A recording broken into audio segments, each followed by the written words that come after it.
the opening moments of Hollow Knight Silksong, there's something about Hornet that everyone immediately notices. Hornet is talking. Oh, well, I have a voice. Oh shit, she talks. She speaks. Now, of course, logically, we all knew that she spoke. She's one of the more talkative characters in the first game. But what's really catching us all off guard is that she's the protagonist and she's talking so much. Metroidvania protagonists are historically characters of few to no words. I mean, look at Samus, the mother of all Metroidvania protagonists. She has one, maybe two lines in all of her games, with the one exception of Metroid Fusion, where she talks a bit more. I had been the power that tragic moments of my none of the babies remained. Metroid Fusion is the one exception. So it comes as a shock to us all when the protagonist of the sequel to the best-selling Metroidvania of all time talks. It's not what we're trained to expect. And this is no accident. In fact, I think it is the single most important part of the game. Of course, it plays into the gameplay and themes in many different ways. But if you look a little deeper, I believe that you'll find a crucial detail that could save us all.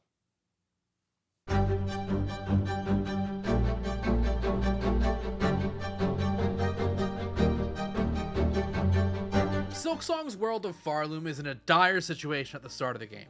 Hollow Nest in the first game was a kingdom already gone, but Farloom is an empire that's currently dying, slowly, as a few of its citizens cling to the ideas of the past and the belief in a group of people who got them here in the first place. Hornet immediately sees this as she sees pilgrims in the starting town of Bone Bottom. These pilgrims believe that if they just travel their way up to the Citadel, they will be met with a reward that will fix their lives. A reward they desperately need because their lives are so lacking in resources that there's a giant hole in the ground that people just fall into sometimes and they can't do anything about it. And still, they believe that the only thing keeping them where they are is their ability to make their trek to the Citadel. Hornet is immediately suspicious of this, but at this point, her only goal is to get to the top of the Citadel and figure out who brought her here and why. So she ascends, alongside the pilgrim bugs, meeting many along the way who did not make the journey, and helping others who might not have had she not been there. She makes it to the Citadel, alongside a few of the pilgrims, but the other pilgrims are killed by the last judge. And even when she gets past the last judge, she's spat out into the Underworks. The Underworks is a factory fully staffed by pilgrims who reached the Citadel, and instead of receiving their promised reward, they were put to work in these grueling conditions for almost no pay. It's so bad that they even have to pay every time they want to sit at a bench.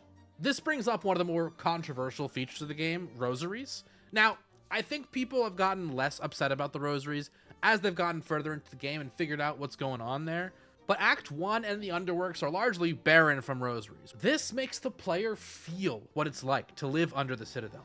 Almost all of Farloom's wealth is hoarded into this small area full of only a few sentient bugs by the time the game starts. And as you, the player, enter the Citadel proper, you really start to see how much wealth is hoarded there. This is why I personally love the way rosaries work in this game. It really paints a picture for both the player and Hornet of the things that are going on in Farloom, of the inequality that exists between the top and the bottom. It lets you see how there's this cycle that keeps these people underneath the ones at the top, and how Hornet really only broke through because she's basically a god. I was born a god, and so were you. Hornet. Have you nothing to say? Shaw! And along the way, as she's been kicking ass and helping others, she's been inspiring those same bugs. And one of those bugs is a very special bug by the name of Sherma. Faridula si manette, doni poina volinette, pina sans mi manisette. Sherma. The fanbase really immediately rallied around this character, and for good reason. His little song, the way he approaches life with hope and vigor, his dope cloak and hat. There's nothing not to love about this little guy. Now you might be saying, Link Jack, we all know that Sherma's great. What does this have to do with your insane idea that a video game could save the world? And first of all, may I say thank you for asking such an important and pertinent question that helps me keep the video rolling forward when I couldn't figure out another way to do so. But secondly, Sherma is actually the character that I believe best embodies what I think is the true main theme of the game: community.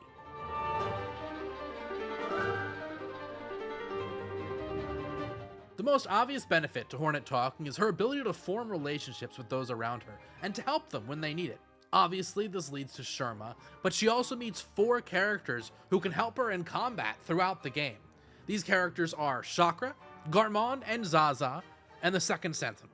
Chakra is a warrior from a faraway land who has come to Farloom in search of her master, who's disappeared. Garmon and Zaza hail from a village that was destroyed by the Haunting, and have come seeking answers from the Citadel and justice. And the Second Sentinel is a sentinel built by the Citadel to protect it, searching for its purpose in a world so different from the one it was built in. All 4 of these characters can help you out with fights throughout the game. It's similar to how Cloth and Quirrell can help out in the first game, but while those meetings are story-based and unrelated to their relationship with the Knight, Hornet's meetings with these characters are frequent, and used to frame their growing friendship with her and investment in Farloom as they see more of the place and its people. Similarly, Sherma is a character whose motivation shifts throughout the game. He starts out the game fully buying into the world that has been invented by the Citadel. He ascends with hope and joy and a deep belief that if he gets to the top, his world will change for the better. However, once he arrives in Songclave, a town built inside of the Citadel, you start to see some things change within Sherma. He starts to question the beliefs that he's been brought up believing. He sees this world full of violence and lacking in almost any other sentient bugs. Initially, he calls for the faith of the people not to waver. And even when his own faith begins to waver, when he sees the depravity of what the Citadel has done in the White Ward, he attempts to cling as desperately as he can to it. But then, the world comes crumbling down. Spoilers ahead for Act 3. At the end of Act 2, Hornet unintentionally traps Grandmother Silk in the Void. This leads to Void infesting all of Farloom, causing death and destruction throughout the kingdom. Some characters are crushed by falling debris, some buildings are wrecked, and Bone Bottom is completely wiped off the map. A time that was already dark has, in an instant, gotten even darker. However, when you once again meet up with Sherma, who has become the leader of Songclave, you're met with a changed bug. He no longer clings to the hope of a Citadel that will save his life. Instead, he looks to Hornet, and to the friends he's made, and to the community around him. And he knows that the only way through this is together.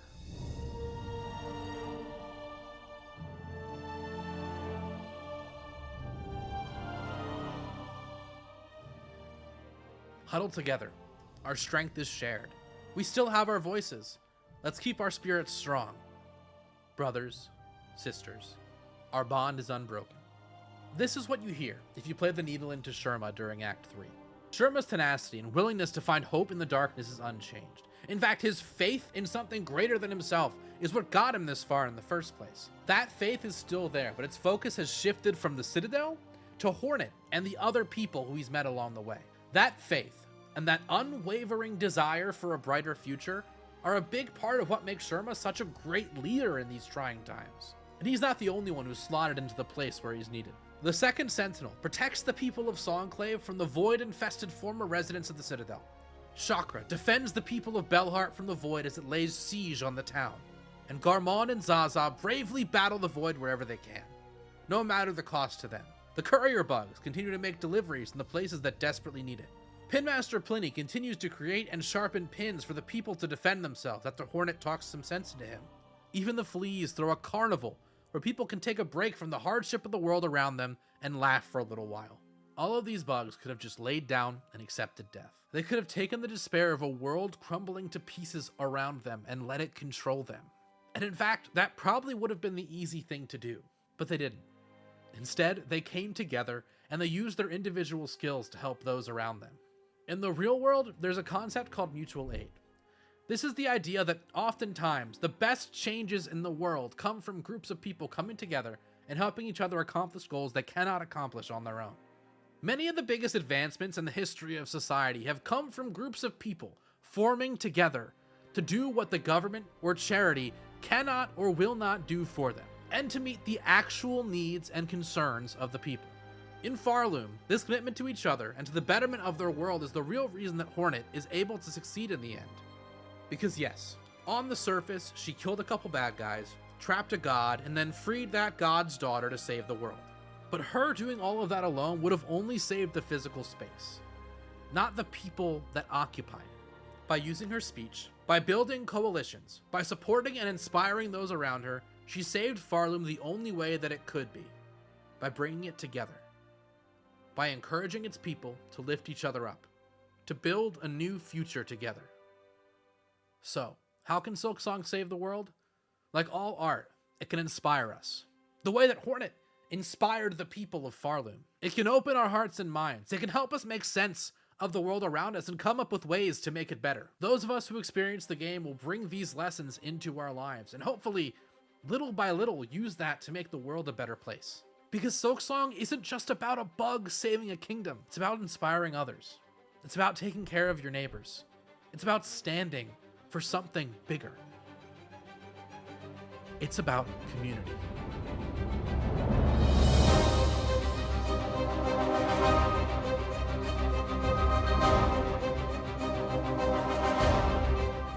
Hey there, it's me from the future. I hope you enjoyed my first ever long form video. I definitely learned a lot making it, and I have a lot of ideas for the future. I personally think that gaming has kind of been swinging a bit too far into like the grifting and rage baiting and just general negativity space, and I just want to make videos that highlight the positives of gaming, that highlight how great this art form can be and why we all fell in love with it in the first place. So if that sounds good to you, please consider subscribing so you can see what else I have cooking up. This series is one that will continue with some other games, talking about different concepts within those games and how we can, use that to better the world around us. But I also have some more casual ideas that will be a lot less, formatted and be a bit more in this kind of vibe. So yeah, if that sounds good to you, please consider subscribing. But yeah, I hope that you enjoyed. I hope you have a great rest of your day, and I don't know, keep gaming. I'll talk to you later.